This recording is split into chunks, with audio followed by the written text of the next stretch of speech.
Now call this meeting of Fairfield County Council to order, Monday, January 22, 2018 at 6 p.m. First item is the approval of the agenda. Do we have a motion? So moved, Mr. Chair. Second. It's been moved and properly seconded to approve the agenda as presented. Any discussion? Seeing none, those in favor? Aye. Those opposed? 7-0. The agenda is approved as presented. We're now down to the invocation. Council Vice Chair Goins. Thank you, sir. Let us look to God. Lord God, we just thank you for this evening. We thank you so very much for your mercy, grace, and favor.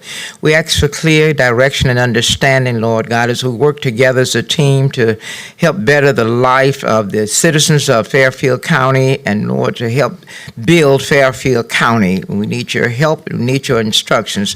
Thank you and ask a blessing upon this team, all those that are present, their families and loved ones. But, God, we place all things in your hands. And we know as long as it's in your hands, not some things, but everything is going to be all right. In Jesus' name, amen. Amen.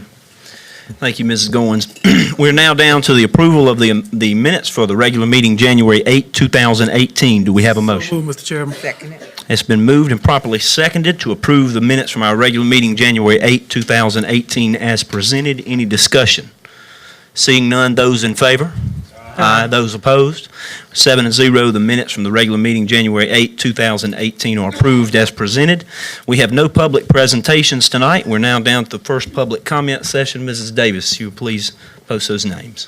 We have 4 speakers tonight. First, Ms. Shirley Green speaking on Mount Zion.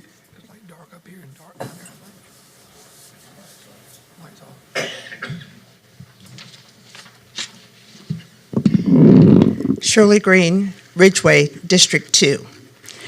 Fairfield County has had a very difficult year. In order to recover from the loss of South Carolina electric and gas tax revenue and the loss of Durafibers, we need to focus on economic development. The priority should be economic development, economic development, economic development.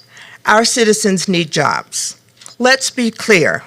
The construction of an administrative building is not an economic driver for downtown Winnsboro. The administration building is already in the town of Winnsboro. The issue before us, ladies and gentlemen, should Fairfield County accept the town of Winnsboro's deed to Mount Zion property? I ask you to vote no. The decision to accept the deed is an emotional one. I'm not against historical preservation and appreciate the work the Mount Zion Society and Friends of Mount Zion have done to secure the Mount Zion property. County Council would like to explore development of the Mount Zion property for 10,000 square feet of administrative space. Council has entered a memorandum of understanding with First and Main developers to explore historical tax credits to finance the development of the property and lease office space back to the county. After historical tax credits expire, then the county would purchase the building at market value. You pay me now or you pay me later. A lease agreement is cheaper to execute, but more expensive at the end of the contract, which means that this council will obligate future tax dollars to pay to purchase the building at an unknown price. Sounds like the Base Load Review Act that allowed utilities to charge you for building the reactors that didn't get built. I digress. Except for acceptance of Mount Zion deed from the town of Winnsboro, everything you hear is hypothetical. If the plan is acceptable, if the plan is cost-effective, at any rate, Fairfield County would own the Mount Zion property should the developer not obtain financing or fail to develop the property. Then Fairfield County would have to demolish the property at an estimated cost of $200,000. The chairman stated that the town of Winnsboro would share demolition costs if necessary. In essence, $200,000 tax dollars would be used to demolish a structure and receive approximately 3 acres of land. Good deal, huh? Let's vote no and give First and Main the option to purchase the Mount Zion property for a nominal fee. Once the deed is secured by the county, then Fairfield County is not liable for demolition, liability, or anything. You can use a 100-day window for a MOU, but everything is first in mains. If you fail to plan, you plan to fail. Make a business decision. Develop a construction plan, not a construction scheme. Thank you. Next, we have Ms. Renee Green speaking on Mount Zion.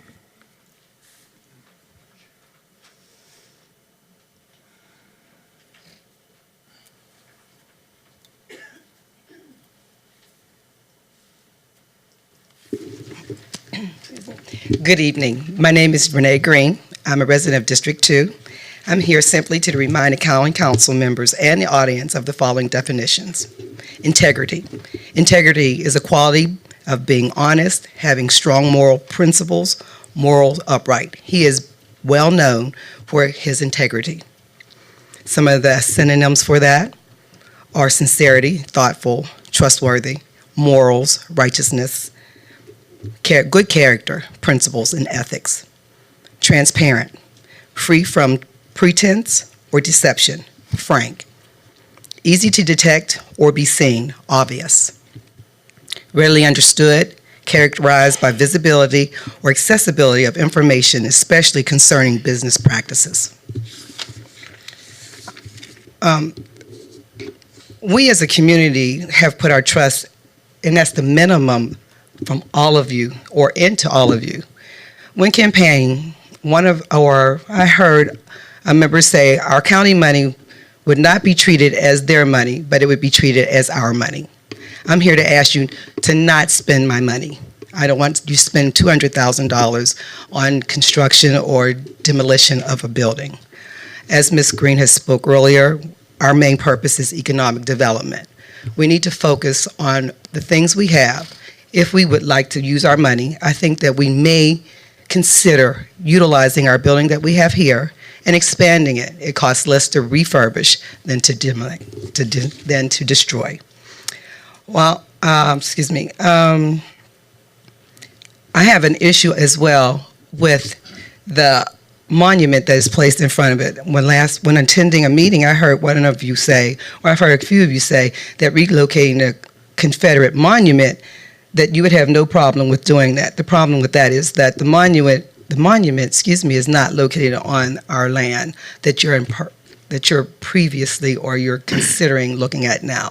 The monument is on state property. In order to have it removed, you'd have to go through a number of loops to have it relocated. And if I'm incorrect, I would love for somebody to clarify my information or somebody from the county council to clarify it. When election was over, I was hoping that our community would come together and not be torn apart. The monument, to me, would bring more negative attention to us, to our small community, and we do not need the negative press. It has been compared to our State Department's flag, and we all know that there was a lot of bad press, and we do not need the bad press in our community. I would like us to come together in a decision, and I would like for you all to vote no. Thank you very much. Thank you. Next, Ms. Pat Curley speaking on Mount Zion.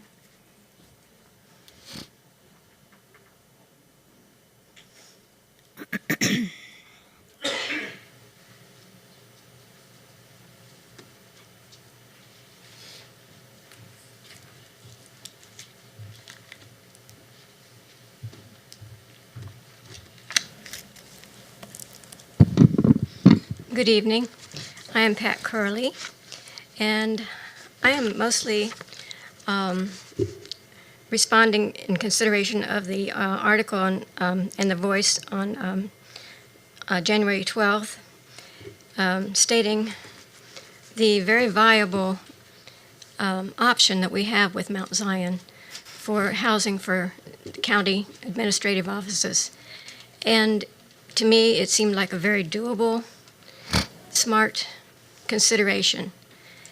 And I say that because the way that the article outlines it, the current administrative building is not just in need of repair, but this also seemed to be outgrowing it. And Mount Zion had the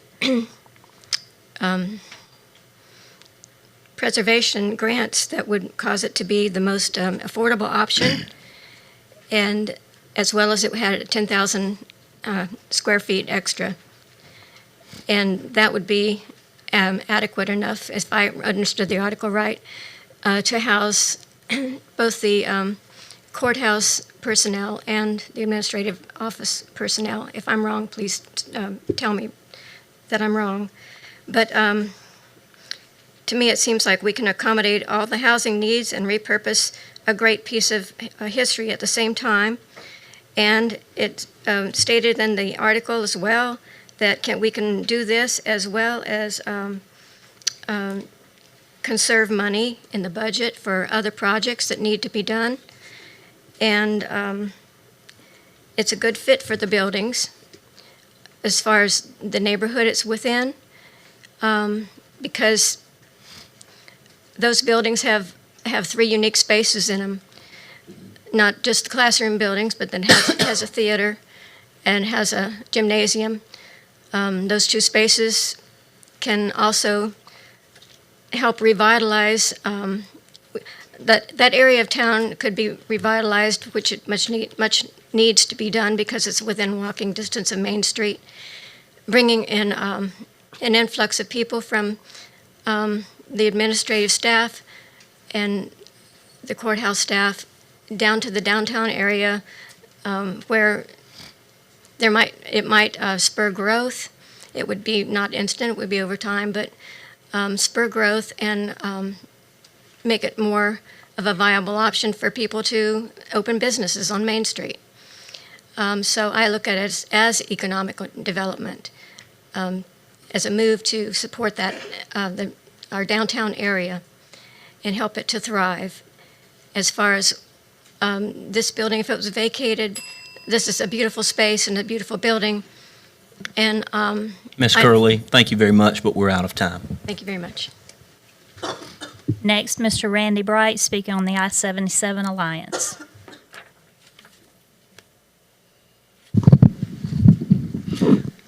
Randy Bright, District 1, Ridgeway.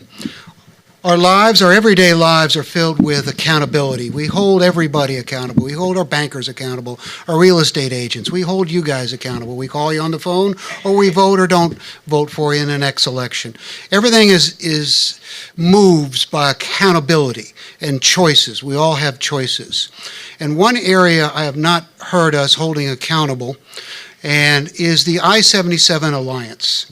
I've heard I-77 Alliance come to these meetings, make nice presentations, but I haven't heard anything empirical that validates our investment in I-77 Alliance. How many jobs have they created for us in the last year, for example? How many new businesses have they brought or help us brought to our community? How many inroads have they made to new businesses? I'm not interested so much in what they say they're going to do for us. I want to know what they have done for us in empirical terms. So just like if you invest money with a financial advisor, you're going to hold that advisor accountable for giving you a reasonable return on that money in empirical terms. And you're going to hold your store accountable for providing the services that you prefer. So let's hold I-77 Alliance accountable by explaining to the entire community what exactly have they done for us in terms of jobs, economic growth, and anything else related to those factors within the last year. Yeah, they've done some things before, but remember, it's what have you done for me lately? And that's by holding people and organizations accountable, you will motivate them to do more for you. By not holding them accountable, you will motivate them to do less for you and more for others. So let's invite them in, tell us what they've done for us lately. Thank you. Thank you. That concludes segment 1. Thank you, Mrs. Davis. Now down to public hearings, there are none, and then ordinances, resolutions, and orders. We have 2 tonight, both first reading by title only. The first is ordinance number 692. Ms. Locklear, if you would please post that for us. Ordinance number 692, an ordinance to amend the Fairfield County Land Management Ordinance, ordinance number 599, to provide for the zoning reclassification from RD1, Rural Residential District, to B1, Limited Business District, of 18.22 acres owned by Wendy Bracewell, tax map number 1380002045000. Property is located at 5264 State Highway 215 South, Jenkinsville, South Carolina 29065. Thank you, Mrs. Locklear. Do we have a motion? Second. It's been moved and properly seconded to approve the first reading by title only of ordinance number 692. Again, as this is first reading, there's no discussion tonight. We can discuss it at our next meeting. Those in favor? Aye. Those opposed? 7-0. First reading is provided to ordinance number 692. We're now down to item B, first reading by title only of ordinance number 693. Mrs. Davis. An ordinance to amend the Fairfield County Land Management Ordinance, ordinance number 599, to provide for the zoning reclassification from R1 Single Family Residential District to RD1 Rural Residential District of 0.036 acres owned by Angela Young, tax map number 1860204007000. Property is located at 229 Bishop Squirewell, Ridgeway, South Carolina 29130. Thank you, Mrs. Davis. Again, this is first reading by title only. Do we have a motion? So moved, Mr. Chair. It's been moved and properly seconded to approve first reading of ordinance number 693. There is no discussion. Those in favor? Aye. Those opposed? 7-0. First reading is provided to ordinance number 693. We're now down to board and commission minutes. We have one item for tonight, and that's the Chamber of Commerce minutes. I'll provide it to you in your packet. Do we have a motion? So moved. Second. It's been moved and properly seconded to approve the Chamber of Commerce minutes as presented to us. Any discussion? Seeing none, those in favor? Aye. Those opposed? 7-0. We're now down to board and commission appointments. I-77 Alliance, Mr. Todd Warren. Do we have a motion? So moved. It's been moved and properly seconded that the council replace the current person on the I-77 Alliance for the county with Mr. Todd Warren. Any discussion? Seeing none, those in favor? Aye. Those opposed? 7-0. Mr. Todd Warren is now the county's appointee to the I-77 Alliance. Old business, Mount Zion deed agreement with the town of Winsboro. Do we have a motion? So moved. Second. It's been moved and properly seconded to approve the Mount Zion deed agreement with the town of Winsboro as presented. Do we have any discussion? Mr. Trout. Yes, sir, Mr. Chairman. So, could we get the administrator to explain again what are we voting on? Absolutely. Mr. Taylor? What we're voting on is having the deed transferred to First and Main. But there is a caveat in the deed or an addendum to the deed that says that if it does not go through, if we do not move forward with using the building as an administrative building, then the deed would revert ownership to the county. Pertaining to the monument, we're supposed to get some documentation back, maybe something drawn up from the attorney saying that it can be moved. Do we have that? I've asked our attorney, we're committed to moving it. The town has said, the town owns the property, not the state, and they've committed to saying that we could move it.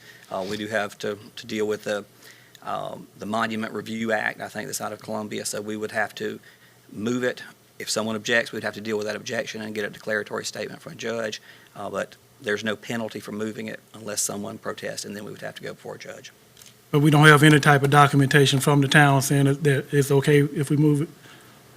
Nothing in writing? I've got their word. I don't have anything in writing. I can get something in writing from them, though. Any other questions, comments? All right. Well, I'd just like to just clarify one thing that was said in public comment. There was allusion to the idea that we would be, I guess, purchasing something that we didn't know the price of. It was said that something along the lines of council would make this agreement and then figure out the price later, and that just, I don't know if that's just ill-informed, but could not be further from the facts. What we're doing tonight is just voting on whether to approve the deed agreement as presented by the town of Winsboro. We will have a proposal, or the plan is to have a proposal from First and Main, the development group, and at that time we would learn the price of what we'd be getting ourselves into, and we could also vote at that time up or down whether to proceed with the project or not. So just wanted to clear that up, and also to say that in my mind, as another person mentioned, this is economic development. I don't think you get economic development without community development, and this is absolutely good community development for the town of Winsboro and Fairfield County. One other Anything else? question, Yes, Mr. Mr. Trout. Procurement-wise, was procurement codes followed? How did First and Main become the sole company to have access, chance to do this remodeling renovation. That was a decision.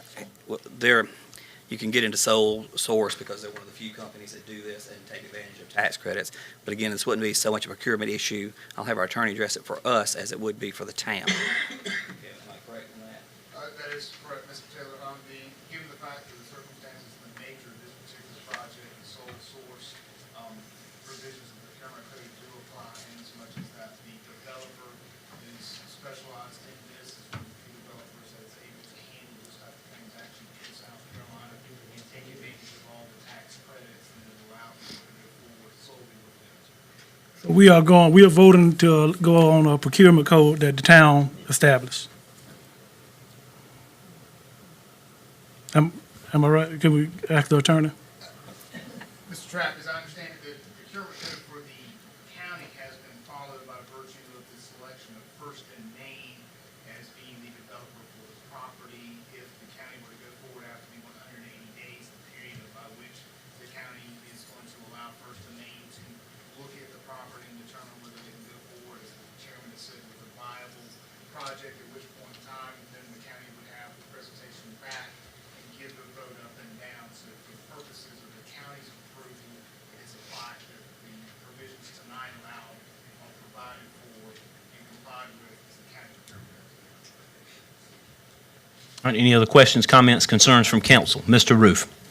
Yeah, is there not a way to put in this deed agreement that the monument movement be included in writing of some form so that Certainly, I can there's not a ask. question about that? I can ask for something in writing from the town, and I can bring that back. But they have committed to allowing us to move the monument. But can that be, I mean, this vote be contingent upon that being done?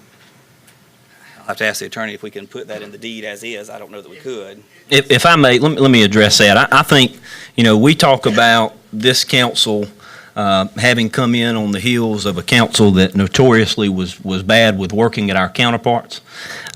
We have received assurance from the town that if we decide that we want to move forward with the project after First and Main presents us with a proposal, that they would absolutely do everything that they can to get the monument moved if that were the only thing that stood in the way of this.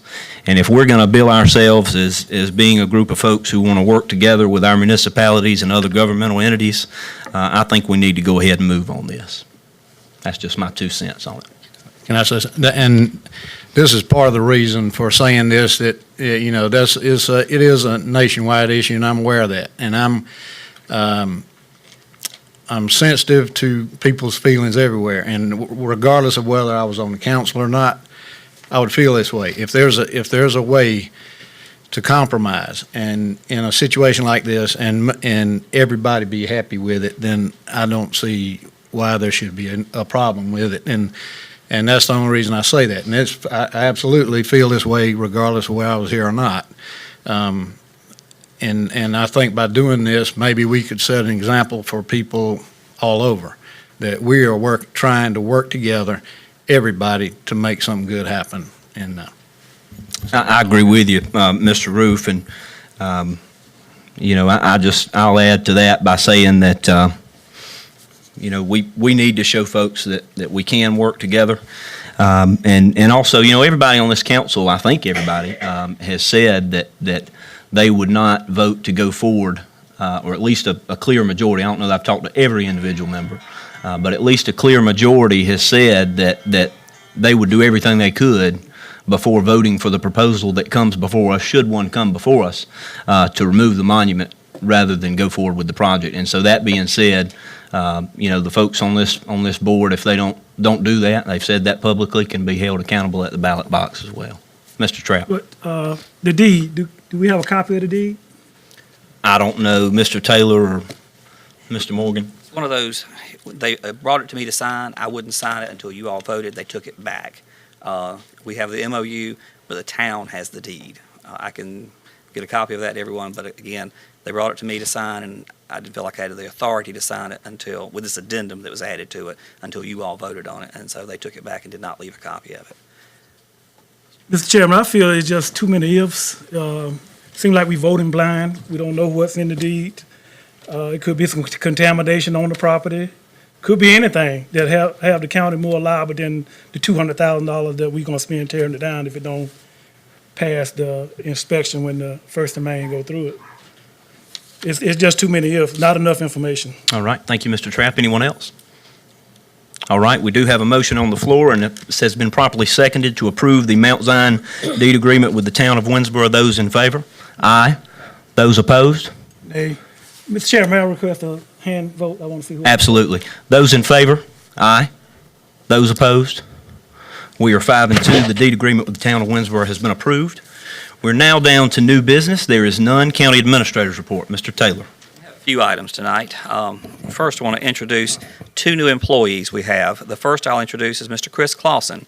As was mentioned earlier, Chris, if you'll go to the microphone over there. Chris is our new Community Development Director. We've been looking for someone for this position for quite some time, and we had a very good applicant in Chris. He comes to us from the town of Chapin. He had been their planning director. He had previously worked for a COG, the Santee Lynch's COG, has a master's degree from Clemson and one from USC, so that should keep everyone happy. But I'll let you further. Or mad. It really depends. Again, Chris Clausen. I am actually, as you can probably tell already, I'm not a native of South Carolina. I grew up in a small town in Maine, but I got my wits about me and went into the military, and then eventually ended up in South Carolina. We've been living here, met my wife. We have 3 children. We've been living here for 8 years. So we call this home, and as the administrator already said, I've been to the Santee Lynch's COG, which is the Sumter-based COG, so I got the regional planning background, and then the town of Chapin, so I got the local level, but I've not been with the county yet, so I'm looking forward to the opportunity. Are there any questions? Any questions, comments? All right. Thank you very much, Mr. Clausen. We welcome you to the team. And next, our next new employee I want to introduce to council is Mr. Jason Pope. Jason will serve as our new Director of Fire Services.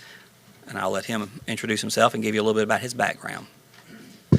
Well, good evening. It is a pleasure to be standing before you today after 17 years of leaving the county every day to go to Columbia and work for the state's fire service at our State Fire Academy and our State Firefighters Association. It is definitely a privilege and an honor to come back home to work, and I'm very excited about it. I am born and raised right here, Lebanon community, 4 generations in the Lebanon community, and the 5th generation is here with me here today, so we have deep roots here. I love this county, I love my home, and I consider it a privilege and an honor to come back here and serve in this position. So thank you very much for the opportunity.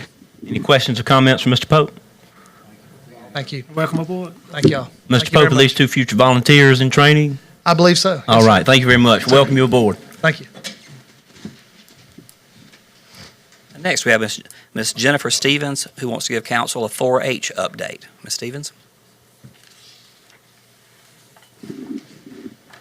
Good evening, and thank you for the opportunity to come before you this evening and speak with you about 4-H here in Fairfield County. The Fairfield County 4-H program continues to provide hands-on learning opportunities for children and youth in this county. We continue to partner with schools, after-school programs, community organizations, as well as families. I have already provided a detailed report of 4-H involvement over the past 3 months, but this evening wanted to highlight just a few activities. In October, in addition to our regular 4-H activities, we had 4-Hers who volunteered at local community events like Harvest Fest in Ridgeway and the Pumpkin Fest in downtown Winsboro. We also had 4-Hers make blankets for veterans and local nursing homes. These types of activities teach our youth to be more civic-minded and teaches them to be involved in the community. In November, 2 4-Hers from Fairfield County were selected to go to Washington, D.C. to attend the Youth Maker Summit. This was a national event where 4-H teens from all over the country came together to showcase creativity and technology. Our county and our state were represented well by Hannah Earhart and Jeffrey Feaster. Also in November, we had the pleasure of partnering with the Fairfield County School District to provide a training on the Google Exploration Equipment Grant. Google provided this grant to 14 states to include South Carolina and chose 4-H as the grant administrators. The grant provides an opportunity for students across the state to have access to activities that strengthen computer skills and knowledge. Because of this program, in the month of December, 160 children and youth from Fairfield County had the opportunity to participate in the Google Virtual Reality Field Trip. Using virtual reality goggles, students were able to visit places like the inside of a volcano, the bottom of the ocean, the ancient ruins of Greece, and yes, even the North Pole. This was a wonderful opportunity for our students, and we hope to provide this opportunity again in the very near future. Students that participated were from Giger, Kelly Miller Elementary Schools, Fairfield Central High School, and Camellia Learning Center. In response to the devastating floods after Hurricane Maria, the 4-H Tri-County Leadership Team, this team consists of youth leaders from Fairfield, Kershaw, and Richland counties. They donated over 400 pounds of supplies to send to the Caribbean island of Dominica. We were so proud of our 4-H youth leaders from Fairfield County for their part in making 4-H for Dominica a successful project. We are also proud to say that we will be sending 4 students to the Healthy Lifestyle Summit this weekend in Columbia. Not only will these students gain culinary arts skills from a professional chef, but also will be tasked to coordinate a summer camp for younger children right here in our county. In addition to that camp, we will also plan additional summer camps with more information to come. 4-H also has a variety of individual projects for children and youth. Tonight, I would like to introduce to you Madeline and Alex Rambo. Madeline and Alex are here with their mother, Mrs. Julia Rambo. Madeline and Alex have done a wonderful job on their projects and have won county as well as regional awards. At this time, I'd like to give them an opportunity to tell you just a little bit about their 4-H involvement.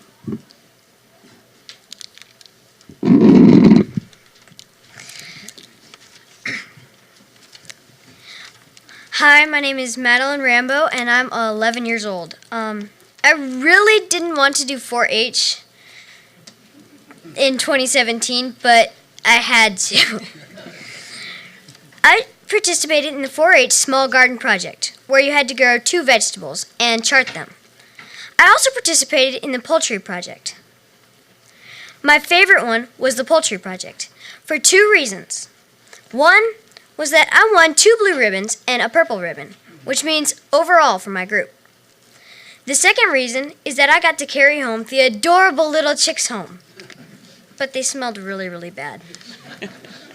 I got a certificate and a blue ribbon for the Small Garden Project. That was really, really fun. I now have 3 chickens. One was a rooster named High Top, but he moved to another house. My 3 hens are named Speckles, Roxy, and Dots. They are now housed in our chicken coop with 10 other hens. They love to scratch around in our garden, which is basically a tilled-up area with a fence around it. Now, as I look back on 2017 and on gardens and chickens, I think I just might want to do it again. Thank you.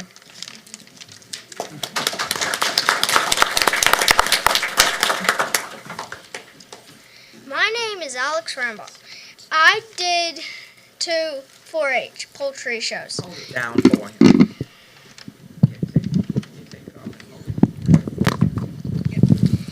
In 2017, I enjoyed winning 2 red ribbons.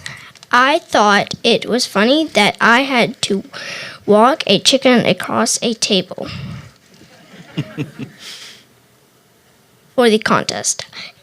I even had to give my chicken a bath. Boy, did that smell bad. I'm Julie Rambo, and I have 4 kids, and you've heard 2 of them here.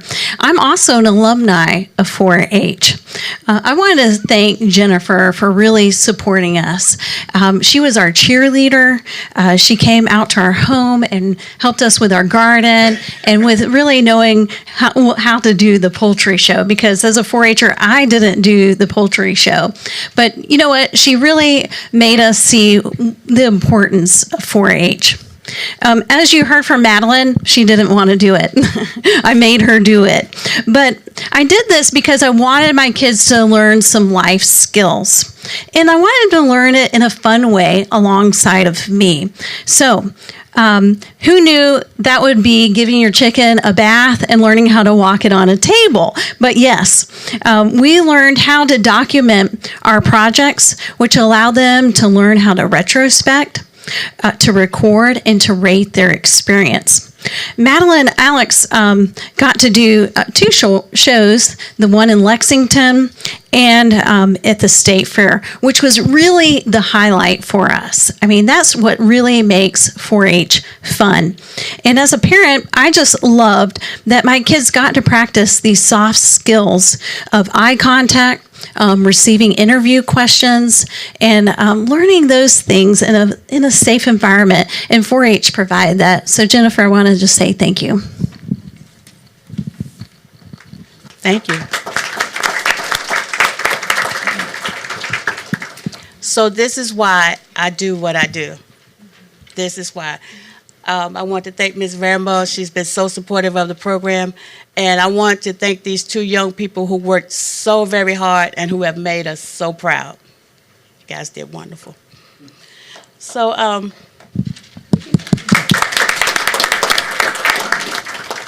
thank you so much. I also wanted to introduce our county coordinator, Marlene Walker, is here with us tonight.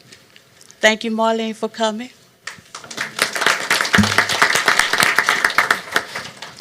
And in closing, I just wanted to say that we really try hard to reach as many children and youth as we possibly can.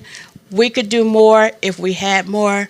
We need more volunteers. We need program space. We need club leaders. If you have time, if you have resources, anything that you could do to help us helps our children and youth. And as you can see, it's very worth your while. Thank you so much. Thank you for your time. Thank you very much. Ms. Stevens, let me just say real quickly, I always appreciate when I see you on the agenda to approve, because you always bring folks with you who give such great presentations, much better public speakers than myself. I wish we had a ribbon for them here tonight, but thank you again for what you do, and good job to the group you brought with you. Thank you, and thank you to the council for your support. And Ms. Stevenson, I would like to say also, I admire you, honor you. You are teaching life skills, something that our children are missing. And not only you, all the volunteers, all those that work diligently and committed with you, thank you. Thank the young people for your presentation. Now, I can tell you about the chicken and giving him a bath, but we didn't walk him across the table. And I don't know what you're feeling. He ended up on the table, but he wasn't walking. And those are skills that I learned from my grandmother, the things that she's talking, the gardening and all. Those are skills that I use now in life, and I pass them on to my children. So keep walking the chicken. You're going to find out what to do with him sooner or later. All right. Thank you so much. Thank you so much. Good evening. Next up, the department head that we have giving a report tonight is Ms. Jennifer Leapart, who is our director of our Workforce Investment Act, Opportunity Act department, and she's going to give you an overview of the department. And also, I think she brings very good news that we met with the funders of that agency last week, and we're getting a considerable amount more money given to us to put in our program, which I think is a vote of confidence. Good evening, Council. I'm Jennifer Leapart, the Program Director for WIOA here in Fairfield County. I want to give you just a brief overview, kind of what we do, who we service, and then let you know about some recent changes. WIOA, we can go to the next slide. Okay. WIOA is a federal U.S. Department of Labor program that focuses on developing the skills and employability readiness within the community. We serve all 3 counties in the Midlands. We serve Fairfield, Richland, and Lexington. However, the majority of our participants are going to be from Fairfield County. We serve out-of-school youth ages 17 to 24, as well as adults and dislocated workers. There are eligibility requirements, though. We currently serve 80 adults and dislocated workers and about 45 youth, so about 125 participants. The services that we offer resume and interview preparation. We offer career planning, job search assistance. We even do some job placement as well. We have some OJT opportunities. We're hoping more of those are going to come to Fairfield County. We provide financial assistance for training. On-the-job training. We do paid youth experience, work experience for youth, excuse me. And we also provide supportive services to help minimize employment barriers. And some of these supportive services that we provide are going to be uniforms for either training or for work, books and supplies for training, expungement costs, travel reimbursement for those in training, that is something new, medical fees for training like vaccinations, drug screens, things like that. We do assist with those costs, and also post-training exam fees. So if someone takes a CNA test, we will pay for that. CDL, we also cover things like that. Some of the new things, what Mr. Taylor was speaking about with budget modifications. Our youth grant was increased by $162,400. Our adult grant was increased by $21,500, and our dislocated worker grant was increased by $2,500.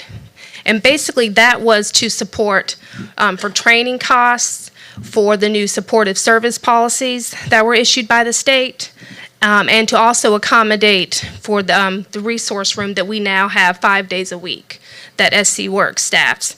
So that money was to help with those operation expenses. Some of the recent changes, again, are going to be the fact that we do have a resource room that's staffed by SC Works. It used to only be available 1 day a week, which made it quite difficult for those who needed help with unemployment assistance or job search assistance. So having them there 5 days a week has really helped. And it also helps with our program because people don't necessarily know about it. So the SC Works staff often refers them to us, and we can help them, either find a job or get training to help them be marketable to find employment. So that really has helped. It also has helped us to be able to offer more free workshops. Some of the workshops that we can now offer starting next month are going to be resume preparation, interviewing skills, basic computer skills. We also have partner agencies like the Fatherhood Coalition that are going to start coming in to do workshops. Training Concepts comes in now to do workshops. So it really has allowed us to do more than we were able to do before. Well Vista also comes in, and they help sign people up for free prescription benefits. So if somebody has been laid off and they might not be able to afford to go to the doctor, they could get free prescriptions, though, to at least keep them going. They also will help them with insurance applications on the marketplace.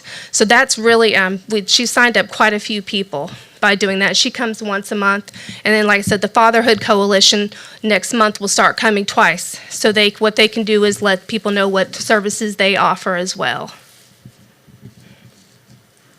And as far as how to apply for WIOA, WIOA has an orientation that can be viewed online at midlandsworks.org. However, that can be done from any computer, or it can be done at any center. It can be done at our office. It can be done in Columbia or Lexington. We're happy to set people up to do that. And then once somebody has reviewed that, they would just come and speak either with myself or one of the other case managers, and then we will let them know what their next steps are. And what that usually entails is going to be them completing a questionnaire so we can get some of their background. And then also we will go over with them what they would need to bring back for the application process, and that's how we determine eligibility. Is there any questions? I know I went through that kind of fast, and I apologize. Yes, Mr. Pauly.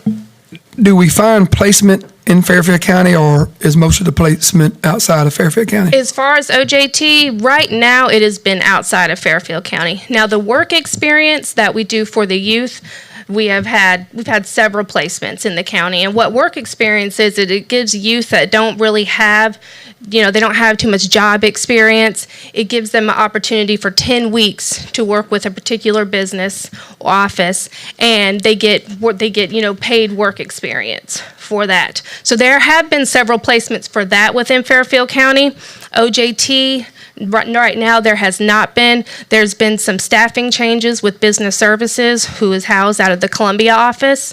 And so we're working through those, but we are hoping that here very soon we will start to have more placements.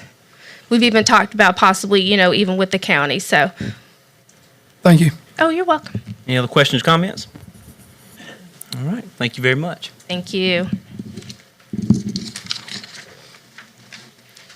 The final item I had was Chief Mike Good from the Mitford Volunteer Fire Department coming to speak. I don't see him. I think he had to stay. If he told us he would have to repair a water line, he was in the process of doing that and may not make it. But he wanted to announce to council that he had gotten 2 grants, one for extrication equipment and one for air packs, and he wanted to let council know about that. He'll be purchasing new equipment under that grant. Thank you, Mr. Taylor. We're now down to the clerk or council's report, which there is none. Second public comment session. Mrs. Davis. We have 2 speakers for this section. Peggy Swearingen speaking on the fire department.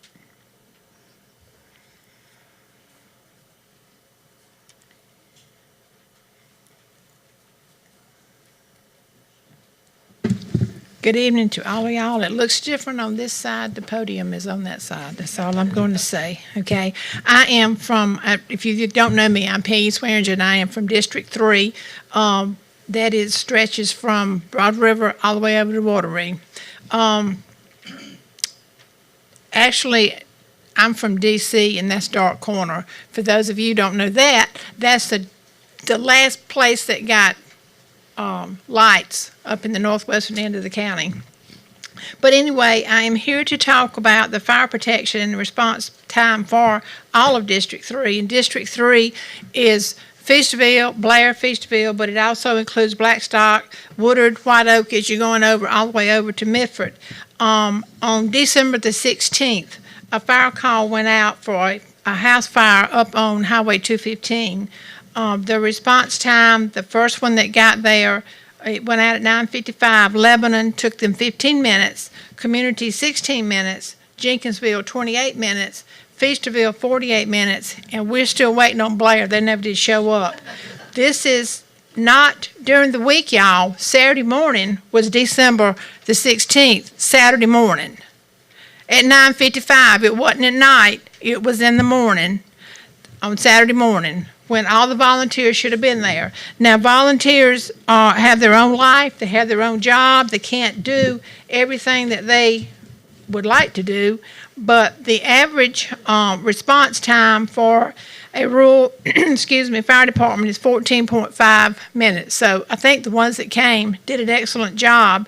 The average time for a mobile home to be fully engulfed in flames is like 6 to 12 minutes. Depends on the time, the aging of the mobile home, and in a house, 10 to 20 minutes. There again, on whether it's an older home or a new home. It is not the volunteers' fault that the house burnt down. I think it was fully engulfed in flames when the first ones got there. Of course, the man died. He got to the back door, but he didn't get out. You cannot penalize those of us who live out in the county. We live out there because we want to. We have farms, we have family land. There's turkey houses out in the bushes. That's where we are. We're out in the bushes out there. But since 1994, what probably averages out to be about $20 million per year. Now, that's just since 94, because the nuclear reactor went online back in 1980. $20 million a year on the average has come into this county. Now, my calculator got smoking when I tried to multiply the years from 94 up to 17, but it come up to like $460,000. Thank you very much, Ms. Swearingen. I apologize, we're out of time. We need to do better for the county. Next, Mr. Randy Bright speaking on a health suggestion. Randy Bright, District 1, Ridgeway. I like the idea that council continues to move forward with partnerships with Winsboro. And one particular aspect of this that got my attention was working with the town of Winsboro on the Winsboro pool. that such a partnership could be incorporated into our moving forward to getting our people more healthy exercise opportunities, more social opportunities, and just a great venue for all. Don't just look at this as a pool. In fact, it's an entire park.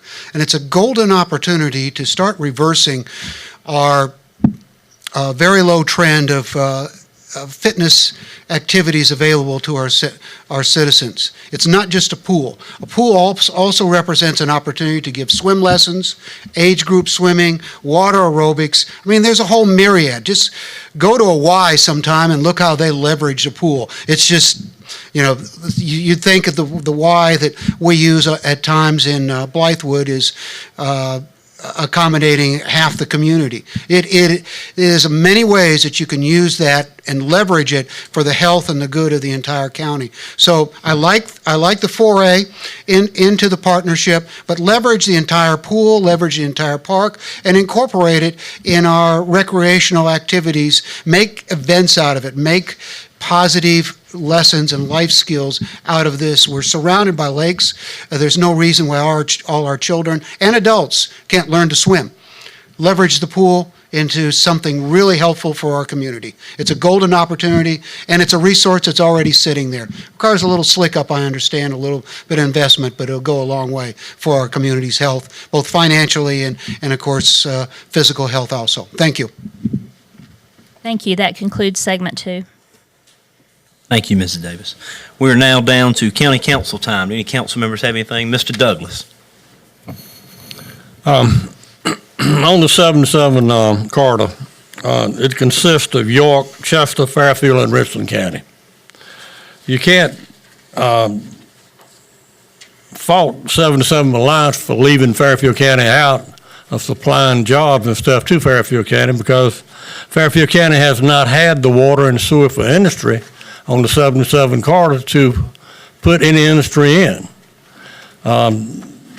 It's not their fault. If they do have water and sewer and land for them to put industry on, they'll do it. Look at York, Chester, and Richland. They've helped all three of those because they've had water and sewer. Thanks. Thank you, Mr. Douglas. Mrs. Goins. Thank you. Would like to say first, thank you to our administrator, to First and Main, for coming together and putting the citizens and the county first and trying to develop a project for now and the future for our young people, the administrative building. I have the privilege, and to some it may not think it a privilege, of living 2 lives, one in Fairfield County in Jenkinsville, the other in Richland County, and that's where I went to school. I graduated from Booker T. Washington High School that sat in the midst of a community where one side was supposedly one shade and the other side the other shade. But I found out during my life's journey that if I kept my character intact as I walked to school, I never rode the school bus. And yes, I've been called names, and yes, things have been said about me, and yes, they're still being said about me. But in all of that, I maintain myself. I learned that if I keep respect when I walk down the street, the elderly lady that one time didn't want to speak but turn her back, if I continued to speak, she began to speak. And I learned that on the other side, where children were the same complexion supposedly as me, rather than being my friend, would rather jump on me and beat me up. Your character is not in your color. It's not in a rock. It's not in a stone. It's what God has placed it in us. The stone in front of the school, we can leave it, you can move it. You can move everyone in South Carolina. But if the stone in the heart of humanity does not move, things will not change. In that same area, there's a park called Maxie Gregg Park. There are monuments and there were signs of all kinds that depict history. And we walked back and forth through that. Maxie Gregg, he's talking about the swimming pool. For many years, we did not go to that pool. But as time went by and the mindset of humanity changed and compassion came in and people recognized if we are going to make it, we're going to have to do it together. Now all of it is being utilized by many cultures. But Fairfield County, I thank the administrator, I thank town of Winsboro and all that came to the table and said, if this county is going to make it, we're going to have to put our agenda aside. We're going to have to learn from history, grow through history, and move toward the future. We have too many great minds in this county, young people that need to see good examples of working together, good examples of collaboration. And that word we use, love, it's sacrificial. It's not superficial. That means it's just not something I say, but it's something that I do. And I can't have any partiality with it. So if it comes down to the point where for some forsaken reason that said that we cannot move that monument, but the benefits of the future of this community and our children and the future that comes way outweigh that rock that sits there, then I'm voting yes. Thank you. Thank you. Anyone else? Mr. Roof. I just wanted to ask, where do we stand with replacing that tax assessor? Currently, we've got the assistant tax assessor moved into its interim position, and then we will advertise the position. So it's not been advertised yet. It's in the process, or hasn't been advertised. It had going out okay.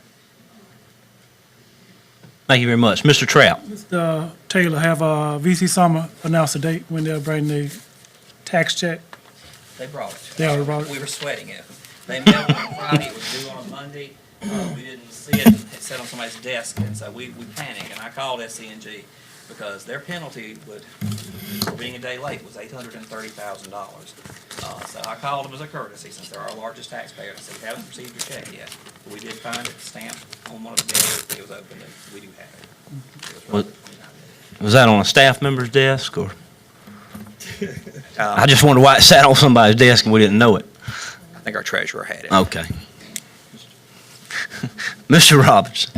Mr. Chair, I just wanted to let citizens know, last couple, actually 3 or 4 weeks, I received emails in reference to being for the monument and a lot of in reference to not being against the monument, I'm sorry.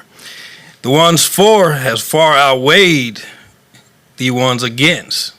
But tonight, I had to vote my conscience because there was too many unwritten variables that I couldn't announce. Now, I'm definitely for Mount Zion because I see the potential in it. We definitely going to have to move forward. I see us, let me back up a little bit first. This building is about to fall apart. I know it, and we all know it. We've got to make preparations before we do. I've put out 2 fires myself here when I worked with the sheriff's department. I should have let it burn to the ground, honestly. But that's how bad of a shape it's in. We've got to prep now, and I see the potential, but I just wanted a little more questions answered before I voted my conscience on moving forward with it. Thank you, Mr. Chair. Thank you, Mr. Robinson. Let me just, I'll take the downfall for that. And the reason I say that, when I became chair, I told y'all I'd have shortfallings, as we all do.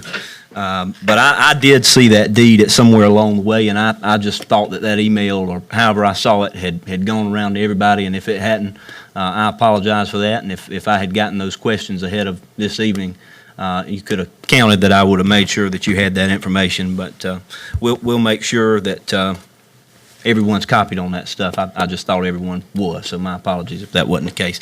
Anyone else? All right, we're now down to executive session. We have one item for tonight, legal matter, update on litigation against SCANA, SCE&G in reference to the abandoned VC Summer new nuclear project. Do we have a motion? Mr. Chairman. Seconded. It's been moved and properly seconded to go into executive session for the purpose as stated. Those in favor? Aye. Those opposed? 7-0. We're now in executive session. Thank you.